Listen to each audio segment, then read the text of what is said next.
No cenário internacional, a África vem se tornando um destino cada vez mais procurado para investimentos estrangeiros. Grandes empresas, como a brasileira Vale e a anglo-australiana Rio Tinto, por exemplo, têm apostado em ferrovias para grandes projetos de mineração. O Cidadania hoje vai falar sobre desafios e oportunidades que os meios de transporte apresentam para o desenvolvimento africano e, sobretudo, moçambicano, com o nosso convidado Paulo Zukula, ministro dos Transportes de Moçambique. Ministro, eu dou aqui as boas-vindas ao senhor. Muito obrigado. Na verdade, o senhor parece que não é só ministro dos Transportes, é também das Comunicações, né? Lá em Moçambique, vocês enxergam transportes e comunicação como parte da infraestrutura necessária para o desenvolvimento. Correto. E os investimentos têm crescido muito nos últimos anos nestas duas áreas? Não, bastante mesmo. Bastante em relação ao nosso produto interno bruto, não é? Em relação às expectativas, devia ser muito mais. Nós estamos a investir em infraestruturas de serviço de transportes e telecomunicações, sobretudo na área ferroportuária, aeroportuária e fibra óptica, mais ou menos 9 bilhões de dólares neste momento. 9 bilhões de dólares? 9 bilhões de dólares. Ao longo de 2013 ou ao longo de vários anos? Neste quinquênio, nestes 5 anos, neste mandato do atual governo. 9 bilhões de dólares é muito em relação ao nosso capacidade de recursos financeiros, mas é muito baixo em relação à expectativa e às necessidades. Isso tudo para responder às exigências da atualidade, de não só ligar o país para alavancar os projetos de desenvolvimento que existem no país, como também para ligar os países internos da região.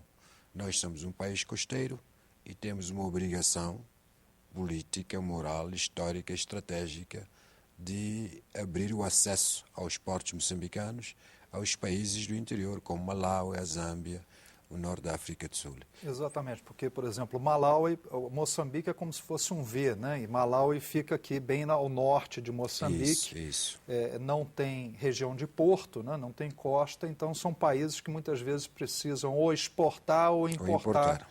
Exatamente. Portanto, temos essa obrigação de servir os países da região e também uma obrigação do esforço que os países da região estão a fazer para ter uma integração económica regional muito mais forte do que tem sido até hoje.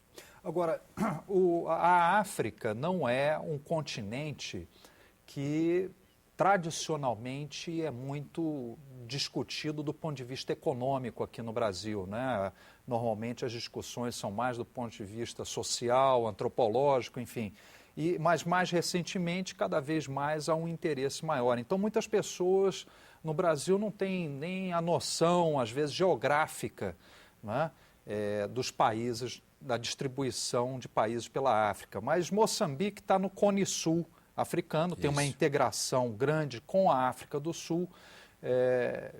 Interessantemente, até uma curiosidade, faz parte da Commonwealth britânica, embora se fale português lá em Moçambique.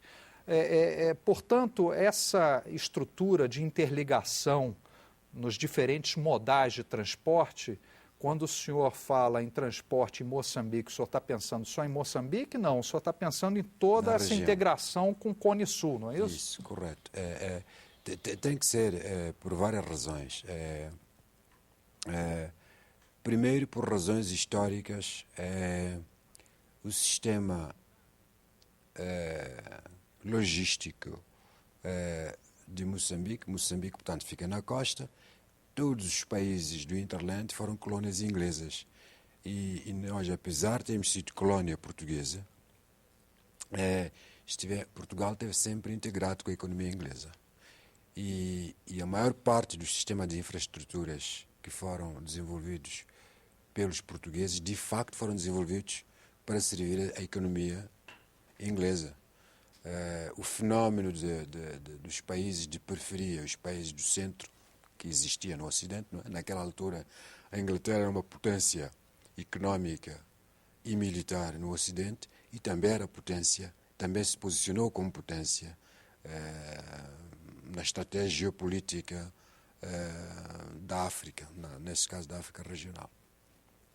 Portanto, tivemos sempre uma ligação, apesar de sermos colonizados por portugueses, tivemos sempre uma grande integração com os países colonizados pelos britânicos. Como exemplo, por exemplo, em Portugal se conduz como se conduz no Brasil, mas nós em Moçambique conduzimos como conduzem os britânicos. Agora, aqui no Brasil, o senhor deve saber que, sobretudo a partir dos anos 50, houve grandes investimentos em rodovias e as ferrovias ficaram um pouco esquecidas e agora o governo está tentando retomar mais investimentos em ferrovias. Lá na região, que conforme o senhor disse, tenta se integrar e vem se integrando cada vez mais, o modal principal é o quê? É o ferroviário, o rodoviário? Não, eu penso que o mesmo erro Opção, né? A mesma opção que se cometeu no Brasil, de dar ênfase às rodovias, nós também, os portugueses também deram mais ênfase às rodovias. Mas naquela altura eu penso que o sistema logístico era mais fácil investir em rodovias, porque é mais fácil comprar um carro, não é? E o carro leva a mercadoria de porta a porta. Quando você investe em ferrovia, tem que investir em ferrovia, tem que investir já num sistema intermodal. Também houve essa ênfase. E nós estamos a fazer exatamente a mesma coisa. Aliás, somos um país costeiro, como eu disse. O nosso primeiro transporte preferido devia ser marítimo. É o mais barato, temos uma costa longa, mas é o que menos usamos, porque foi pouco desenvolvido. Agora estamos a inverter, preferir o mar, a ferrovia, depois a rodovia. E eu imagino que essa revisão dos investimentos decorra do fato também da necessidade de se ganhar escala, né? Escala econômica, porque Moçambique tem investido cada vez mais no setor de mineração, né? Com essas grandes empresas que, por exemplo, exploram carvão mineral. Isso. Moçambique tem, parece que uma das maiores reservas de carvão mineral do mundo, não é isso? Ali naquela região de Moatize, no Tete, sim. Itete, né? No centro-norte do país. E também foram descobertas jazidas de petróleo e gás. De gás em Moçambique. Qual é a relação que o senhor faz entre esse setor de energia e o setor de transporte? Como é que vai ser possível tirar o melhor proveito dessa relação? Bom, a superfície não parece problema complicado. A mineração, as empresas de mineração, elas próprias dizem, com toda razão, que mais de 50% do seu trabalho é logística. É mais fácil tirar o mineral, depois de saber que está lá, do que transportar. Portanto, a logística é sempre a dor de cabeça. Mas se o mineral tem valor no mercado, então ele também pode pagar a logística. Portanto, o princípio, a superfície é esse, o mineral vai pagar a infraestrutura. O mineral é um âncora para o desenvolvimento das infraestruturas. Mas não são infraestruturas exclusivas para o mineral. Elas têm que ser de multiuso, mas obviamente liderados pelo carvão. No detalhe é um pouco mais complicado, porque em alguns momentos chega-se à situação do ovo e da galinha. O que é que há de vir primeiro, o mineral ou a ferrovia? E é preciso encontrar uma fórmula na parceria pública-privada para quebrar esse círculo vicioso que às vezes impede o investimento e fazer com que os investimentos de um lado e do outro estejam parelhados de tal modo que um viabilize o outro. E neste processo nós estamos conseguindo, fazendo alguns investimentos. Agora, nesse processo de viabilização, hoje em dia, nesse mundo contemporâneo, onde tudo está interligado pelas redes de comunicação, não é? Você fica sabendo o que está acontecendo aqui do outro lado do mundo instantaneamente. e onde as pessoas estão cada vez mais conscientes em relação às questões ambientais, por exemplo, não é? Ali parece que tem um rio grande que atravessa Moçambique, eu acho que na diagonal, não sei se é Zambésia. É o rio Zambésia, sim. Zambésia, né? E parece que a intenção era, uma das grandes obras seria fazer um transporte intermodal juntando ferrovia e hidrovia, utilizando o rio, mas parece que o governo achou que era melhor não utilizar que iria causar danos ambientais. Essa questão ambiental tem sido também, porque aqui no Brasil as autorizações ambientais têm gerado vários atrasos, até paralisação de obras, né? Lá em Moçambique, como é que está essa situação? Bom, houve uma proposta de uma das mineradoras de utilizar o rio Zambésia para navegar, para transportar o carvão, ou pelo menos uma parte do carvão. O governo não disse que não, o governo disse que não naquelas condições. O projeto estava desenhado claramente que viabilizava o transporte do carvão, mas subestimava as questões ambientais. As questões ambientais para nós são muito sérias, mas o princípio não se pode fazer por causa do ambiente. O princípio pode-se fazer desde que haja capacidade, vontade e tecnologia para mitigar os efeitos possíveis ambientais. E o estudo não trazia essa parte. O estudo de impacto, o né? estudo do impacto ambiental. Por exemplo, era preciso dragar o rio, grandes quantidades de terra, e a pergunta que nós fazíamos era como é que isto vai afetar a vida dos peixes, porque aquela zona, muitos aldeões vivem da pesca ali. Como é que isto vai afetar o mangal? Nós temos um mangal onde, por exemplo... A gente chama de mangue aqui. Né? Onde se reproduz o camarão. E a grande pergunta ainda, o rio Zambésia, mais ou menos 4 em 4 anos, tem-nos causado problemas de cheias. E a outra pergunta é a dragagem do rio, o alargamento das margens, como é que não vai afetar, não vai agravar a questão das cheias? Essas perguntas não foram respondidas, mas se essas perguntas foram respondidas de forma correta, não há dúvida nenhuma que o transporte hidroviário, o transporte fluvial é muito mais preferido aos outros. Ou seja, mas, obviamente, o processo de negociação, está em negociação. Está e não está, quer dizer, aquele estudo fechou assim. Pode ser que venha uma outra proposta e a gente vai outra vez. Agora, e acontece que nós temos opções. Se não tivéssemos opções, então o esforço seria talvez o triplo até conseguir fazer a via funcionar. Mas como temos opções de ferrovias, achamos que não era necessário dar grande prioridade à navegação, mas nós queremos navegar os rios. Até porque, pelo que eu entendo, Moçambique quer apostar, por exemplo, no setor de turismo fortemente, e isso vem acontecendo. Com certeza. Obviamente que, havendo um abalo ambiental, isso afeta outros setores e Moçambique, até onde eu sei, também tem uma fauna e uma flora rica, inclusive com animais grandes, né? Acho que até elefantes também tem. Sim, temos os chamados 5 Big grandes, Five estão Big lá. Five, né? Que estão lá. Os elefantes, os rinocerontes, né? O hipopótamo. Tem safaris de observação também. Perfeitamente. Né?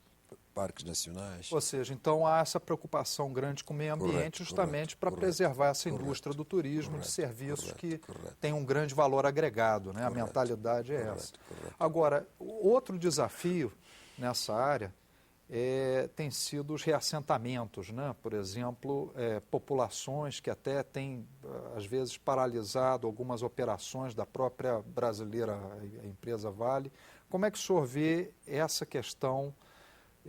Porque isso causou, não o caso de Moçambique, mas, por exemplo, com a Argentina, causou outros problemas, não da mesmo tipo, mas levou que a Vale paralisasse as operações na Argentina. O senhor acha que tem alguma coisa similar acontecendo ou é mais um problema pontual que vai ser logo resolvido? Bom, é um problema pontual, mas é um aviso. É um problema pontual, localizado, mas que não pode ser subestimado. É um aviso, quer para o governo, quer para os investidores todos. E o aviso é mais profundo do que o ressentimento, é a questão da inclusão social, no geral, das pessoas quando vê o desenvolvimento, não é? Quando vê uma nova linha férrea, quando vê uma nova mina, as pessoas que estiveram muitos anos sem investimento têm expectativas. E é preciso saber gerir essas expectativas. E o desenvolvimento tem que, desde o princípio, desde o dia primeiro, tem que ter uma grande componente de inclusão social. As pessoas têm que sentir parte daquele processo, têm que se sentir beneficiários daquele processo. E quando isto acontece, como já tivemos em muitos casos, é que as pessoas não bloqueiam a linha, pelo contrário, conservam a linha, guardam a linha, sentem a linha como deles. Obviamente estamos numa fase inicial onde nós temos que discutir com todos os investidores essa questão da inclusão social e responsabilizar as empresas pelo impacto que certos projetos podem ter, impactos bons e maus. E com a Vale tem sido uma discussão bastante boa, bastante positiva, e penso que, quer com a Vale, quer com os outros, nós vamos saber deixar que esse problema pontual não seja um problema que se generalize. Agora, ministro, a gente já está indo para o final da entrevista e, para terminar, eu acho que seria importante a gente falar dos portos também, né? Porque, até onde eu sei, o principal porto que vem sendo usado até então para a exportação, por exemplo, do carvão é o porto de Beira, que fica mais ao sul de Moçambique, o centro-sul, né? E a ideia, a intenção agora é utilizar um porto mais ao norte, que é Nacala, né? O porto de Nacala, que tem uma profundidade maior, onde poderiam atracar barcos com uma dimensão bem maior, né? E ganhando assim a escala, a economia de escala, né? Mas ainda assim parece que já foram feitos grandes carregamentos de carvão lá para a Índia, né? Se não me engano, New Mangalore, na Índia. Quais são as expectativas em relação ao porto? O senhor sabe que aqui no Brasil a gente teve essa recente medida provisória dos portos aprovada, né, que muda o sistema de gestão aqui, adotando mais a participação privada. Lá, como é que é a expectativa moçambicana em relação aos portos? Bom, em relação à infraestrutura física como tal, é verdade que Beira é o porto mais imediato, mais perto de Nacala. É um porto que estamos a desenvolver, é o primeiro a exportar carvão. Nacala vai entrar, mas não são só esses dois. Estamos já a desenvolver mais um porto entre Beira e Nacala, no meio também, porque para além da Vale temos outras mineradoras, não é? Outras empresas mineradoras. E temos mais um porto no sul. O próprio porto de Maputo já está a exportar carvão e ferro da África do Sul. Minério de ferro também. Exato. E vamos criar um outro porto mais a sul, também de águas profundas, para lidar com o carvão do Botsuana. Portanto, os nossos clientes são muito para além da Vale. Muito para além da Vale. A Vale vai ficar entre Beira e Nacala e vai harmonizar as exportações por esses portos, e parece que está bem. Mas há muitos outros portos que nós estamos a investir neles neste momento. Em relação à gestão, nós já temos a participação privada nos portos já desde há 10 anos. É um processo que nós começamos há 10 anos. Quer o porto de Maputo, quer o porto da Beira, quer o porto de Nacala, foram concessionadas à gestão privada. Onde a Vale faz parte, por exemplo, do porto de Nacala neste momento. Portanto, a participação do sector privado na gestão de coisa pública em Moçambique já tem uma experiência de 10 anos e com excelentes resultados. É bastante bom e nós queremos ir para frente com isso. Mesmo nos portos novos, nós queremos ir com isso. A pequena diferença aqui que eu vejo, talvez com o Brasil, é que nós não temos o porto privado. O porto é considerado como uma infraestrutura pública de acesso universal, onde toda a gente tem que ter acesso e que tem que ser regulado o seu acesso. E o senhor acha que funciona melhor assim? Bom, no nosso contexto funciona melhor assim. Nos outros contextos, não sei. Não sei como é que seria. Tem que reparar que em Moçambique nós nunca tivemos infraestruturas. Portanto, qualquer infraestrutura pública que tenha qualquer caráter de exclusão social pode ser semente ruim. Portanto, qualquer infraestrutura pública, estrada, ponte, linha férrea, porto, aeroportuário, é coisa pública, mesmo que tenha a participação privada. O que nós autorizamos é a concessão para a gestão dessa infraestrutura ao sector privado, que ele pode investir e a concessão tem um certo período de anos estipulados, negociados, para ele recuperar o que ele investiu em investimento. Portanto, é assim mais ou menos que funcionamos em Moçambique. Ministro, eu queria então agradecer aqui a presença do senhor em nossos estúdios. Eu sei que no passado o senhor parece que também ou era ministro da Agricultura ou lidou diretamente... Vice-ministro da Agricultura. Vice-ministro da Agricultura, né? Eu sei que Brasil e Moçambique também têm grandes projetos nessa área agrícola que devem no futuro gerar exportações de commodities como soja, como outros produtos agrícolas. Mas a gente deixa isso para uma próxima vez que o senhor vier ao Brasil, ou também outros representantes de Moçambique que vierem ao Brasil, as portas estão abertas aqui. Nós conversamos hoje com o ministro de Transportes e Comunicações de Moçambique, Paulo Zukula. Eu agradeço mais uma vez a presença dele e também a sua atenção. Se você tiver alguma sugestão, algum comentário ou crítica, entre em nossa página na internet www.senado.leg.br/TV. Até a próxima.